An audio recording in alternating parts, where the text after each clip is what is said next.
Hi, welcome back to Zoke Tech. In this video, we're following in the footsteps of one of the most iconic programs of all time. It's called Hello World. In this build, we're going to use the Arduino, we're going to program it, and then we're going to connect with it so that it says, Hello World. And all of it takes place on the computer, but we do have to plug in the Arduino to the computer. So take your Arduino, use your SD cord, plug it in, and then now let's look at the code.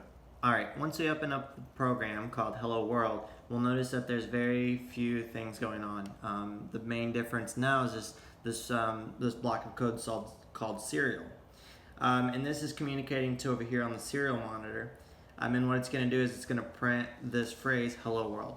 And this is the piece of iconic code that was so important, was getting a computer to talk to us, getting it to recognize text. And nowadays this is really common, but back in the 1970s, 80s, and so on, back in those decades, this was very awesome. And you can see here is saying the phrase Hello World.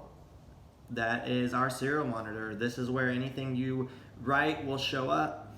If we are using programs in our future where we're trying to get a reading from a sensor, then this can tell us what that reading is in the serial monitor. There you go. Enjoy the serial monitor.